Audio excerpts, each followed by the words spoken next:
to kind of round out the finishing, finishing the brush section, the basic brushes and what you can do with them, and then finishing out the basic Dynamesh functionality. We're going to kind of wrap this up, and by the end of this you should be able to create kind of like what I've done, but you should be able to create a creature or a head or any number of things just based on the stuff you've learned just with basic brushes and basic Dynamesh and navigation. And up to this point you should be fairly well versed enough to go in there and just make something. So let's go ahead and initialize ZBrush again. Or if you're starting new, you can just start ZBrush over again. And I'm going to go ahead and grab a cube, 3D, drag it out, make it a polymesh 3D. Go hit X to go across X symmetry here, go into geometry, and just right up at the front, turn off project, turn down blur. Resolution is fine. Hit Dynamesh. So now we're sculpting with Dynamesh. And I can use my clay brush here, kind of knock down these edges. So I'm going to hold down Alt, and I can kind of just use clay brush to kind of knock down these sharp transition edges here. And I can use smooth if I want to, and control drag and clay brush, and then I can go back into my standard brush. And if we open up the brush menu here, these are the ones I've last been using, so I can go into my standard brush here, kind of dig out my mouth area. I can use the clay brush area to kind of build this up, and I'm going to go and actually do a head caricature demo after this, which will be a little bit more focused and go into a little bit more stuff that's specific to sculpting head demo stuff. But go ahead and sculpt this out. So we've got a basic kind of head shape thing going on here, just using our basic brushes we've learned: standard brush, move brush, clay brush. Let's talk about a little bit about resolution and how it affects Dynamesh, and how scale actually affects that. So right now our object is, about the size of a ZBrush primitive, because again we started with this cube. Now if I take another object and I make it really small and use the same resolution, you're going to see what happens. So actually what I'm going to do is we're going to do a little sneak preview of a subtool. So I'm going to take the subtool, open that up, and I'm going to hold down Shift so I have my geometry menu open and my subtool menu open. And with this one selected, I'm going to hit duplicate, and that's going to make me 2 copies. So now you can't really tell that because they're right on top of each other, but if I want to, I can actually select this one, and just to keep it simple, I'm not going to go into transpose just yet. I'm going to go all the way down here to deformation and hold down Shift, open that up, and I'm going to use this offset in X. I'm just going to drag that over to the right, so I'm actually offsetting it 100 units, and I want to offset this again another 100 units and another 100 units, just to kind of move it over to the side, basically, is all I'm doing. So now I've got these 2 objects, and they're actually, if I go all the way back up here to the top of the subtool, these are 2 different objects. So if I click on their name here, and again, this is just like a little subtool sneak preview. We're not going heavy into it yet, but just kind of getting you feeling around in here. So this object is this one here. It's slightly highlighted, and then this one is this one here. It's slightly highlighted when I select it. And right now they are both pretty much the exact same object. So if I have polymesh frame turned on and just click between them, they're pretty much the same, right? So if I grab the second one here and I go all the way down here to the Dynamesh, and the resolution is at 128, so if I control drag, the resolution is still the exact same.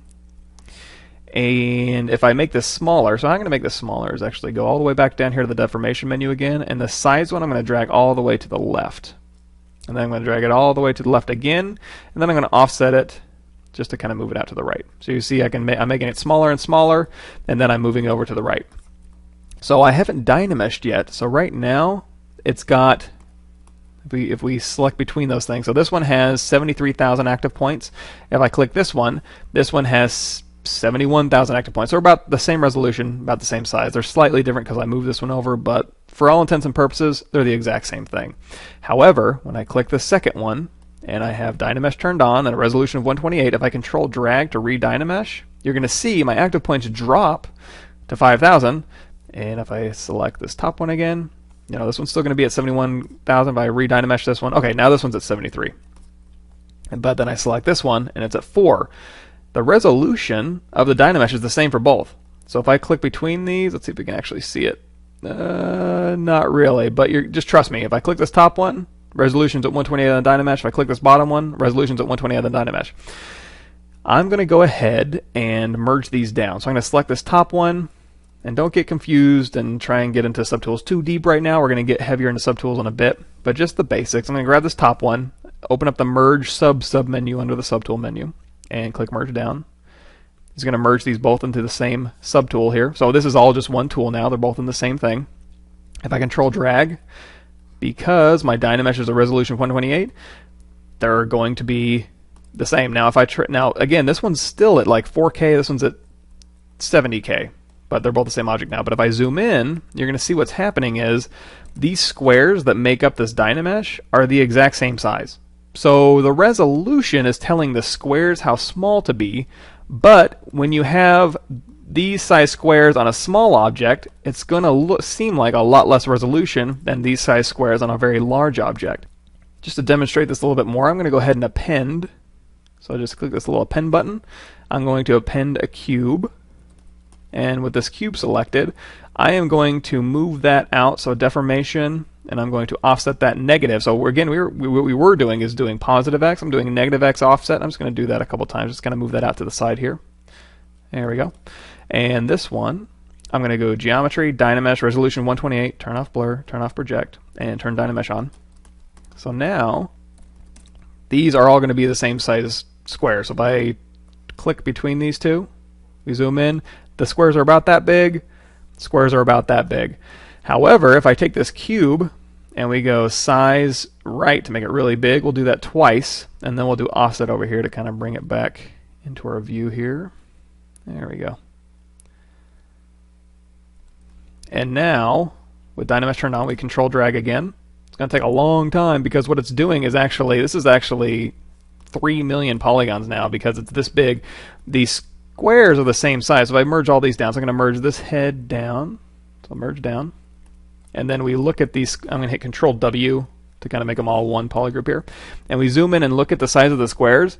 This square is about the same size as this square. So they're all the same resolution. They're all resolution of 128. However, this thing over here was like 3 million. I'm going to head and hit X to turn off X symmetry. And this was 70,000 and this was 4,000. All the same Dynamesh resolution, but this one, it seems like you can get a lot more detail on it because it's a bigger object. So the bigger the object, the more resolution size squares it's going to have on it, as opposed to this object, as opposed to this little object here. So all based on resolution. And well, all based on scale, based on the exact same resolution. So if I take all of these and do like a 32 resolution Dynamesh and control drag, and then turn polyframe back on, all of these squares are the exact same size, but this one barely has any detail at all because it's so small. This one's still going to have plenty of detail because it's so large. So just something to keep in mind. So actually what I'm going to do is, let's go ahead and undo this all the way back to where we just had the one skull here. Turn off polyframe, control drag. Now let's say I'm working on this thing at a resolution of 32 just to kind of block it out. And we've talked about this before already, so we're going to turn on X and we're kind of blocking this out. If you want more resolution as you're working, and again I would say for something like a skull or something like a creature, I would say start low, like a 3D sketch, just to make sure your forms are how you want them. And then once you're kind of ready to start moving up and worrying about not poor detail, but maybe making more changes that are a little bit smaller in size. But as long, make sure that your forms are what you want first. Make sure those are pretty solid, and then up your resolution. So it's like, okay, this is what we want. Then you can go in here and change this to like 64, and I'm just doubling. And then you can start, refining this. So we've talked about this before. And of course, we might get into stuff about where you'd maybe want to scale stuff in order to get more resolution, like I showed you just previous to this, but I don't think it'll be really all that relevant for most basic type things. So you can change your resolution over here, and just keep in mind that scale does play a factor when you're talking about Dynamesh resolution.